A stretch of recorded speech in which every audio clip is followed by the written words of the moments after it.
Hi guys, welcome to Watch Hobbyist channel. I'm Wayne, and today we're going to look at this Grand Seiko SBGA025. Now, this is my first ever Grand Seiko. It's the first watch I've had from the brand.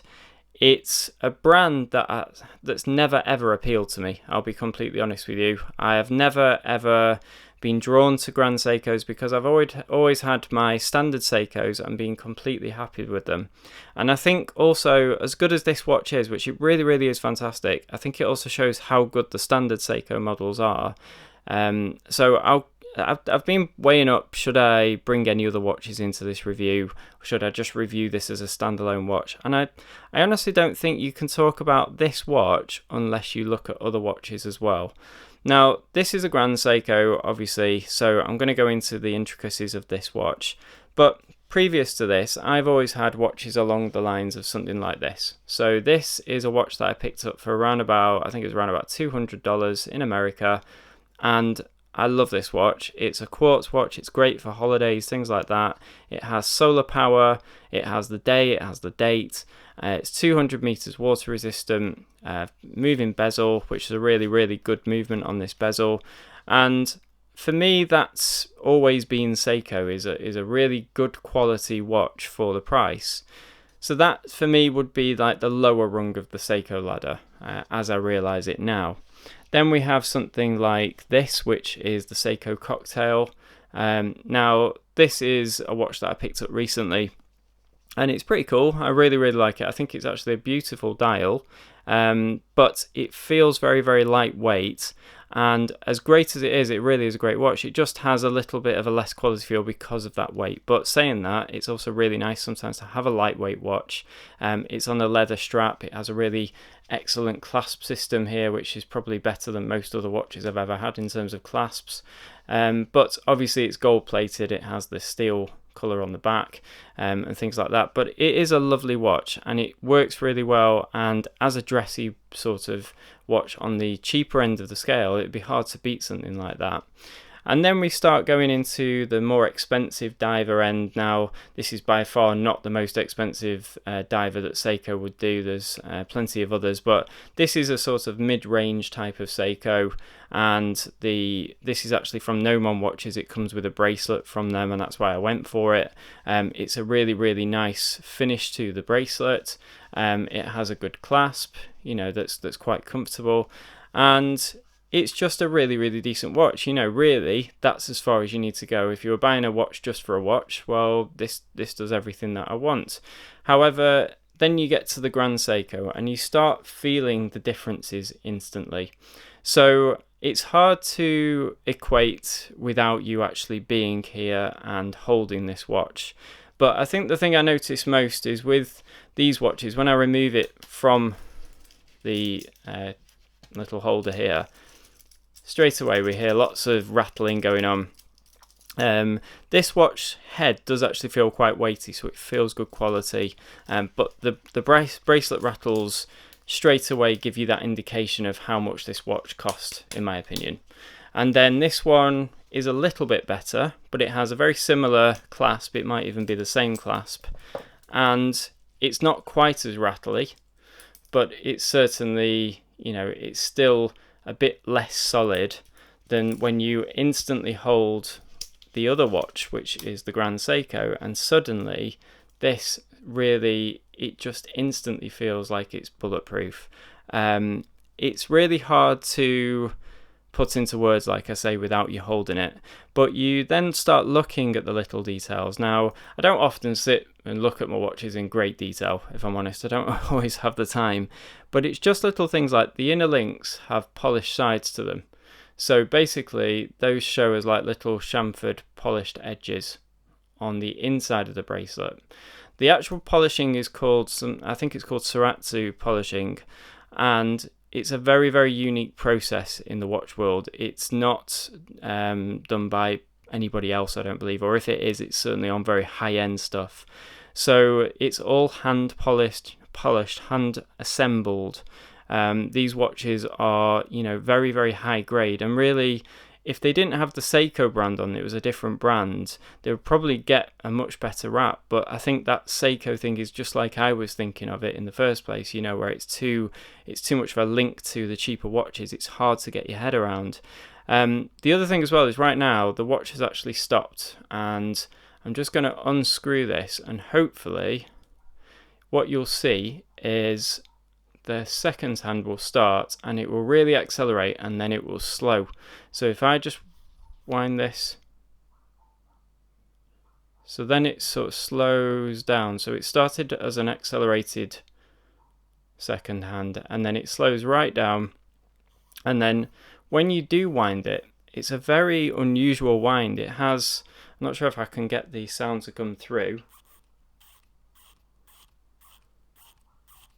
It has a very unusual noise to it, and it has a real buttery smooth feel to it, and it's not like any other automatic scenario I've ever felt. Also, the crown feels absolutely rock solid when you do wind it. It doesn't feel wobbly or anything like that like some of the cheaper Seikos do.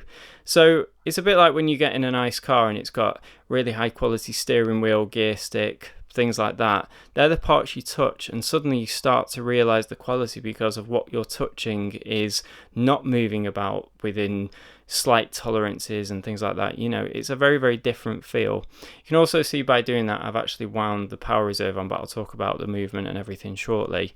So then we close down the crown. Now when you do actually go to close the crown, it still winds the movement. Some people like that, some people don't, but it does still seem to wind the movement on. The case on this being an older model is a bit more jagged. It's not quite as smooth as some of the current models, and like I said, I do have another model I'm going to show you in the near future. But this is sort of an older case design, but it still works really, really well. And in terms of sizes, it's actually really well proportioned for a perfect everyday sort of watch. Now if I get my calipers out here, I can actually show you how the measurements add up. And if I have a look here, so we do have a rather flat crystal, but it's got an ever such a slight dome to it, so it's a little bit misleading this, but it's under 13mm anyway, so it's not a thick watch. Lug to lug length is really, really nice. It's around about 47 or so millimeters, or oh no, actually less. So it's actually, no, it's about 47mm. There we go, it's just on the wrong part of the watch. So 47mm, and then the actual diameter of the watch, if we don't take the crown into account, it's around about 39mm. If we take the crown guards into account, then it's around about 42, and if we take the actual crown itself into account, then it takes it to around about 43.5, 44. So proportion wise, this is a very, very interesting watch. The you know, it's no way big, nothing like that. It's a really nice everyday watch. I think if we just look there, yeah, so it's around about a 20mm lug width, so if you want to put straps on it you can, like a leather strap or whatever, that will be absolutely fine. 20mm is really easy to find them. So let's look at the actual details. So the first thing you notice, I think, with this watch really is the dial. Now it's probably not going to come through that much on this video, but it has like a waffle effect to it, and it's very, very slight, but on a sunny day with the sun shining on it, it looks beautiful. Now in this light it looks quite flat, but on a really, really sunny day it looks great. And then we have the applied batons to the watch. Now these are all polished, and when I say polished, these are all perfectly polished. So it's not like probably if you were to look at the details of this watch, or if you were to look at the details of this watch, these will look great from afar, but they don't really sort of reflect in the same flat way that these do. These have a very sort of mirror effect to them, to the point where you can pretty much see yourself in them. So the polishing is very, very different. It has a border around the date window. I don't believe any of these details are gold or anything like that. I'm not aware of that. But you know, they certainly have such a high polish that they have their own unique look. The hands are very, very easy to read. They give an almost black look under certain light. So if you move the watch about enough, you start to get these black details going on instead of the actual polish that they are. And then the crown itself, what's really nice about Grand Seiko is they seem to pretty much line up the crown perfectly to the sort of perpendicular side of the watch, which is, you know, unusual. It works well if you've got OCD because it's going to be a nicely aligned thing. It's quite a common thing to see on other brands that they don't do that.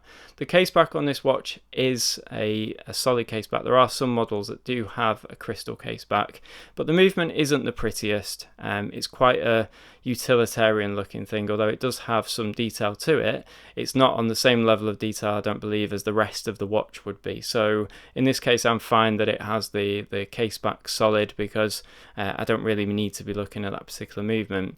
Movement in this one is a 9R65, and the 9R65 is basically, it's an automatic movement, but it replaces some parts of the movement in an ordinary automatic watch with quartz crystals.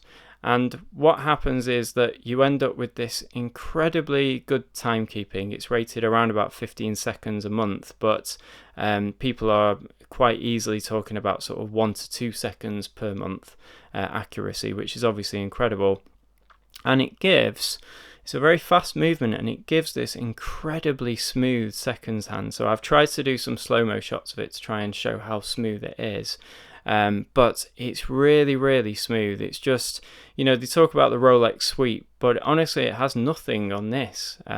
This is just butter. It just literally wafts around at exactly the same speed all the way around and just works beautifully. It really, really is nice. So it's kind of mesmerizing because it doesn't judder at all and doesn't stutter in any way. If you start looking at it, you know, and you're just sort of miles away and you're just looking at your watch, it's really, really quite mesmerizing. It's quite weird.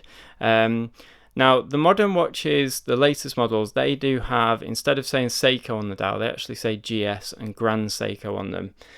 That, for me, works a bit better. I think the Seiko of this dial makes it look a bit too much like one of the cheaper models from afar.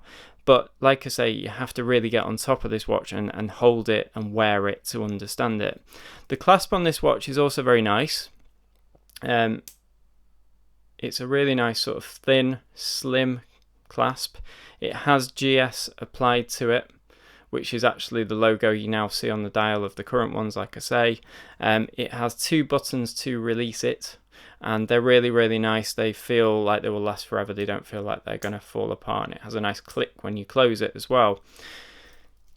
Overall, it's just an incredibly nice watch. It may be a bit plain for some people, but that's when you need to start looking at the details and you need to see it in certain lights for it to catch those details. There's no luminescence going on here. This is definitely not a watch for anybody that likes lume. There's only really the odd thing that I dislike about it. One of them is that on the power reserve window, it has these 2 markers. Now, the bottom one kind of looks okay to me, but the top one just seems to be stuck on for no reason. Obviously you're going to know when the power reserve is at 0 anyway, because you're going to see with the indicator. So that for me I don't really like. And like I say, the Seiko logo, although it's applied, for me I just dislike that on this particular model, but I can live with it, and I understand that it's a Grand Seiko under the name of Seiko, so it does make sense, but it feels like it adds a bit of busyness to it, makes it look from afar like one of the lesser watches, and some people will like that. If you're a really, really understated person, then that's fine. I'm not looking to be overstated anyway, don't get me wrong, but what I am looking for is something that's sort of really unique, and with the current logos now, I think it looks better because it does look like something different. It's not going to straight away shout Seiko. People would have to know what GS means, basically. So if we look at the watch on my wrist, we can see how it wears. Now my wrist is around about 6.75 inches, and it works really, really nicely on my wrist. I don't feel it's too big in any way, shape or form. In fact, I think if anybody designed a perfect watch for my size of wrist, I think this is it. It wears really slim. It wears really, really sort of, it's not heavy, it's well balanced, you know, that type of thing. And it's just overall a really, really impressive watch. Something that I never ever thought I'd say, because for so long I've been like, why the heck would you spend so many thousands of pounds on what is basically a Seiko? But I absolutely admit I was completely wrong, and this is not a brand that should be overlooked. I think this is the brand for the person that's either understated and wants something of high quality but doesn't want to be showy about it. I think it's also the brand for aficionados of watches. I think if you I don't think it's for the person that's just looking to buy the first watch, but I do think it might be, you know, if you've been sort of through all the brands, or you've been through the brands that you think you'll like and you want something that's different, then fine. I think this is great. I'm not quite sure about servicing and costs like that. I know in the UK we don't have a massive scenario going on with the Grand Seiko thing, so I've never actually had to send one in for service, but I don't know if it would have to go back to Japan. I have heard some prices quoted that seem quite high because it's got to go back to Japan for polishing and things like that. If it still has to, it might be different now. So just check that if you are buying one of these.